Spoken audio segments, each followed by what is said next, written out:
Jeanne d'Arc aujourd'hui, oui, elle est morte un 30 mai. 30 mai 1431, n'est-ce pas? On a d'ailleurs encore aujourd'hui, chose étonnante, sa maison natale, qui a un étage, c'est-à-dire 2 étages, comme on dit ici, à Domrémy-la-Pucelle, dans le nord-ouest des Vosges, en France, n'est-ce pas, dans l'est de la France. C'est pas tellement loin pour ceux qui aiment les eaux pures, les eaux en bouteille. C'est pas loin de Contrexéville et de Vittel. Oui, l'eau de Vittel vient tout près de chez Jeanne la-Pucelle. Cette chère Jeanne, très spéciale, une sainte très étonnante, hein, on ne l'a canonisée d'ailleurs qu'au XXe siècle. Mais son procès qui l'a condamnée, comme chacun sait, au bûcher, où elle est morte à 19 ans à peine, eh bien, ce procès a été renversé quelques années plus tard par l'Église même. Alors Jeanne, qu'on appelle aussi Jeannette dans son jeune temps, est née à Greux-Domrémy, un 6 janvier, donc le jour de l'Épiphanie. L'Épiphanie, je vous le rappelle, qui veut dire la manifestation de Dieu. Hein? Elle est donc née un 6 janvier en 1412. À Greux-Domrémy, en Champagne. Mes ancêtres viennent de là comme des ancêtres de bien des Québécois de souche, et sans doute que nos ancêtres, il y a bien longtemps, il y a plus de 500 ans, ont entendu parler de cette chère Jeanne, ils l'ont peut-être vue. La commune de Domrémy est située maintenant en Lorraine, mais elle appartenait alors à la Champagne. Et le père de Jeanne s'appelait Jacques d'Arc. Il était originaire de Ceffonds, mais sa mère était Isabelle Romé, des environs de Domrémy. Vous connaissez ce nom, Romé, R-O-M-E, accent aigu. On le donnait, paraît-il, à des familles qui étaient allées à Rome faire le pèlerinage au tombeau de Saint-Pierre et Saint-Paul. Ils étaient donc Romés, n'est-ce pas? Et ce couple a eu 3 garçons et 2 filles. C'est donc dire que Jeanne d'Arc avait une sœur et 3 frères. Les témoins des 2 procès qui eurent lieu après sa mort, celui de condamnation, n'est-ce pas, au bûcher, et celui de réhabilitation dont je viens de vous parler, mais nous dépeignent une enfance pour Jeanne toute simple. Elle était simple et bonne. C'était une petite fille de condition plutôt modeste. Mais sa maison est assez jolie, hein, dans Domrémy. Elle n'a pas été retouchée. Elle date de l'époque, c'est là qu'elle est née. On peut aller la voir, hein. Et quelquefois, bien, elle mène les troupeaux. Elle n'est pas complètement pauvre. Elle aide à la maison. Elle a décrit elle-même, très simplement, là, les promenades, les amusements au bois voisin avec les autres filles. Elle se montre gaie, puis elle ne refuse même pas de danser, quoi. C'est une jeune fille tout à fait normale. Elle a 15 ans, elle est normale. Bien que, à partir à peu près de cet âge-là, elle danse moins fréquemment. Et dans un bois tout près de chez elle, eh bien, il y a des légendes. Oh, c'est là, encore aujourd'hui, il y a beaucoup de légendes aujourd'hui. On revient aux légendes. Tellement de superstitions de nos jours. Et alors, il y avait des légendes à Domrémy qui disait qu'au bois chenu, tout près, habitaient des fées. Et puis il y avait des prophéties auxquelles Jeanne affirme, elle, n'avoir jamais cru. Elle a une foi solide, elle a une foi éclairée. Elle n'est pas prise par tous ces racontards. Et ces légendes, ces prophéties annonçaient qu'une pucelle, c'est-à-dire une jeune vierge, venant de ce bois ferait des merveilles. Alors, toute jeune encore, Jeanne fait partie de ce qu'on appelle un groupe audacieux, courageux, qui veulent le rétablissement du roi de France. Parce qu'il faut dire à cette époque que ce n'est pas drôle. Une grande partie de la France appartient à l'Angleterre. On peut lire d'ailleurs dans un livre que j'ai ici des notes extrêmement intéressantes à ce sujet. On raconte que en 1428, la situation du royaume de France est désespérée. La présence anglaise sur 1/5 du territoire français, officialisé par un traité, le traité établi entre les Français et les Anglais, traité qui avait été signé à Troyes, eh bien, la couronne de France devait revenir à Henri VI d'Angleterre. et on bannissait celui qu'on appelait le soi-disant dauphin, c'est-à-dire l'héritier de la couronne de France, le futur Charles VII. Puis, à l'est du royaume, le jeune duché de Bourgogne, qui était allié aux Anglais, ça montre bien tout ça, la précarité, l'inexistence même du sentiment national, ou on dirait aujourd'hui nationalisme, mais dans le bon sens du terme, en France au début du 15e siècle. Le dauphin, l'héritier du trône de France, a pris le titre de roi, malgré les prétentions anglaises à la couronne de France. Et il vit en France. C'est un homme qui semble ne pas avoir tellement d'envergure. Il est entouré donc du parti Armagnac, qui est intrigant et inactif, auquel adhère Jeanne d'Arc. Alors que le découragement s'installe chez les Armagnac, à la suite du siège d'Orléans se présente cette jeune fille, Jeanne d'Arc, qui se dit envoyée de Dieu, et auquel elle s'en remet pour toute chose, afin de chasser les Anglais. Pour elle, c'est Dieu qui l'envoie, et c'est Dieu seul qui va sauver la France. C'est un peu curieux. De nos jours, on s'étonne un peu de ces choses-là. Mais pourquoi la justice ne serait-elle pas une chose normale, hein? Une chose désirée par ceux qui prient, par ceux qui croient, et qui se confient à Dieu, et qui cherchent vraiment la justice sociale, la justice nationale, la justice du peuple, quoi. Alors elle est accueillie avec méfiance par Charles VII, qui est le dauphin, n'est-ce pas? Elle est soumise à un interrogatoire et nous verrons tout ça. À 13 ans, alors que les Anglais étaient déjà en France, elle a eu, vers l'heure du midi, un jour d'été, dans le jardin de son père, une voix de Dieu pour l'aider à se gouverner. C'est elle qui raconte ça. Pour vous dire que Jeanne d'Arc témoigne dans tout son procès, puis tout ce qu'elle raconte, d'un grand équilibre.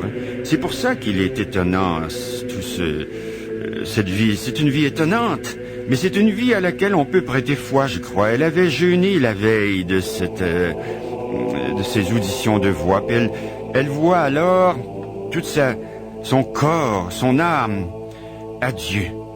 Elle se veut pure et vierge, bien qu'elle avait très très peur. Et depuis lors, les voix, accompagnées de la vision de Saint-Michel, de Sainte-Catherine, de Sainte-Marguerite, ne cessèrent, pour ainsi dire, de la harceler, la pauvre. Elle entend toujours « Sois bon enfant, et Dieu t'aidera. Va au secours du roi de France. Il te faut aller en France. » Vous avez probablement entendu Jeanne Aubuchet donner guerre sur un texte de Paul Claudel, et on entend souvent dans cette œuvre grandiose du XXe siècle, ce chant qui dit « Va, va, va, va, va, va ». Et c'est le cri, au fond, qu'avait entendu Abraham, « Va, va, va ».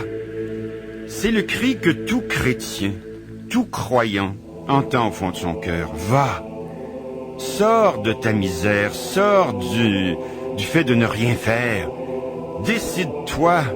Convertis-toi en somme, va, va, va. » Alors comme ses pères et mères la tiennent plutôt à la maison et la surveillent de près, elle a peur un peu de ses parents, elle leur dit rien, mais elle ne tient plus en place.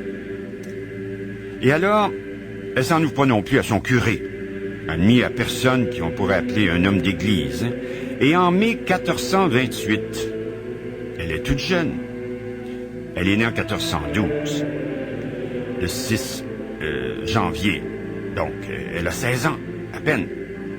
C'est l'Ascension, à peu près. Et la voix lui dit, « Fille de Dieu, va vers Robert de Baudricourt, en la ville de Vaucouleurs, afin qu'il te donne des gens pour t'accompagner. » Et on connaît par les films et les histoires qu'on a pu voir, hein, on en a tellement vu, on sait que l'échec de sa première entrevue ne la trouble guère. Et comment la question de Baudricourt, qui est ce messire dont tu parles? Et elle répondit, c'est le roi du ciel. Puis à la mi-janvier 1429. Donc, là, elle a 17 ans. Elle vient de les avoir. le curé de Vaucouleurs, Jean Fournier, l'exorcise. Là. On croit qu'elle est peut-être un peu possédée, on veut vérifier. C'est les coutumes du temps. Hein. Et c'est que Jeanne n'aime pas ça, cette histoire-là. Mais elle se prête à la cérémonie, elle est obéissante. Puis elle dit, ce mal fait à lui, car m'ayant entendu en confession, il me pouvait bien connaître. C'est le langage de l'époque. En somme, ce qu'elle dit, c'est que, puisque le prêtre m'avait entendu à confession, il me connaissait très bien. Et c'est très mal ce qu'il fait, de l'exorciser. Alors elle est requise de se rendre à Nancy, par le duc de Lorraine. Déjà, on s'intéresse à son cas, en haut lieu. Et le duc de Lorraine veut lui tirer des secrets pour guérir, ce qui prouve que déjà on parlait beaucoup d'elle et elle s'y rendit à la fin de janvier 1429, à 17 ans. C'est quand elle lui a annoncé à Baudricourt le 13 février, de retour à Vaucouleurs, la défaite du roi à la bataille des Harengs, survenue la veille, qu'elle a obtenu une escorte sur la foi que mit en elle Jean de Metz, qui lui promettait de la conduire au roi. Et à sa question de Jean de Metz lui dit « Quand voulez-vous partir ?» Et elle répond cette phrase absolument magnifique, n'est-ce pas? C'est là qu'on reconnaît Jeanne la pucelle. Elle dit « À 7 heures mieux que demain, demain mieux qu'après. » Si chacun d'entre nous, quand on entend au fond de notre cœur un appel à bien faire, à faire quelque chose qui a du bon sens, pour Dieu, pour l'Église, pour le monde, pour la société, de le faire à 7 heures mieux, à 7 heures, C-E-2-T-E évidemment, hein, à 7 heures mieux que demain, demain mieux qu'après. Ne jamais remettre à demain ce qu'on doit faire aujourd'hui, quoi. Et le 23 février, donc, suivant 1429, elle est vêtue d'habits masculins, les cheveux coupés en rond. Vous savez, coupés en rond comme on voit beaucoup de jeunes aujourd'hui qui se coupent les cheveux comme ça, exactement comme Jeanne d'Arc, à la manière des jeunes garçons de l'époque. Rien ne change, hein. Après plus de 500 ans, cette mode est revenue. Et Jeanne part avec Jean de Metz, Bertrand de Poulanger et Jean de Honnecourt, puis c'est la chevauchée qui commence. Et les étapes sont dans toutes les mémoires, hein. Il suffit de lire ça dans des tas de livres. Ça fait partie de notre histoire. On peut lire tous ces détails. Je vous recommande le procès de condamnation de Jeanne d'Arc. On trouve ça encore aujourd'hui. Moi, j'en ai un très bel exemplaire, le procès de condamnation de Jeanne d'Arc, avec une préface du père Michel Riquet. Et c'est paru en 1953 dans une magnifique reliure. Il y a aussi Sainte Jeanne d'Arc, les voix, par Olivier Leroy, publié en 1956 chez Alsacia, Paris. C'est très, très, très bien fait.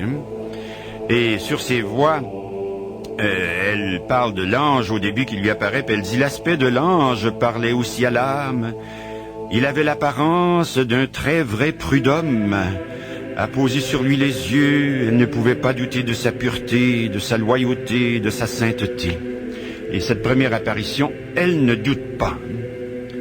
Et en 1952, Régine Pernoud, la fameuse Régine Pernoud, que j'ai eu la chance d'inviter à rencontre à la télévision de Radio-Canada, où j'ai réalisé pendant 20 ans, et bien jusqu'en 1990, alors Régine Pernoud, qui est une des sommités sur les questions qui touchent à Jeanne d'Arc et à toute cette époque, au Moyen-Âge, elle a publié un magnifique livre, Vie et mort de Jeanne d'Arc, mais il y a très longtemps, donc en 1952 chez Hachette, mais ça a été repris. Et puis, elle a d'ailleurs publié, cette chère Régine Pernoud, Jeanne d'Arc, que je ne saurais que vous recommander. C'est un très très beau livre publié aux éditions du Seuil, il y a déjà plusieurs années, mais magnifiquement illustré en couleur et tout, il y a des photos superbes, c'est un très très très beau livre. Et aussi, bien, le procès de Jeanne d'Arc de Georges Duby qui est passé aussi à rencontre. J'ai son autographe au début, bien oui, pour Raymond Bourg-en-Champagne, en hommage très cordial. Georges Duby, vraiment un des hommes les plus sérieux, les plus savants, hein, et qui a écrit les procès de Jeanne d'Arc. Et puis enfin, j'ai aussi dans ma bibliothèque un livre paru plus récemment, en 1988, de Pierre Moineau, de l'Académie française, Jeanne d'Arc, le pouvoir et l'innocence, avec beaucoup d'illustrations en noir et blanc, cependant, au centre, et c'est très bien fait, c'est extrêmement intéressant. Donc, beaucoup de choses qu'on peut lire à ce sujet, mais je vais résumer en vous disant que pour scruter la vie intérieure de Jeanne d'Arc, il faut vraiment lire plusieurs ouvrages, mais je vais essayer de résumer. Parce que la vie de Jeanne, c'est d'une merveilleuse unité. Hein? Elle ne se contredit pas. C'est une vie d'un héros, d'une sainte. Il y a Jeanne, investie par Dieu d'une destinée parfaite, qui la place en sainteté et en chrétienté, en même temps qu'en France et en bataille.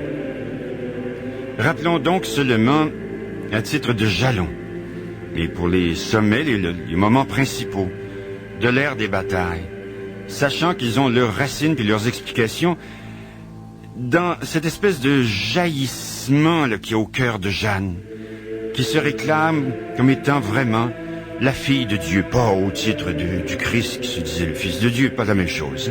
Elle est fidèle à Dieu. Et le 6 mars 1429, Jeanne se rend à Chinon. La date n'est pas toujours la même. Hein? Régine Pernoud ne donne pas cette date. Jeanne est à Chinon et elle salue le dauphin, là, le futur Charles VII, qu'elle va voir à son couronnement. Il est héritier du trône de France.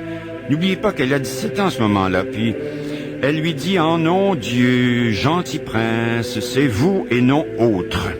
On voit ça dans les films, mais quand elle arrive devant Charles VII, elle le reconnaît.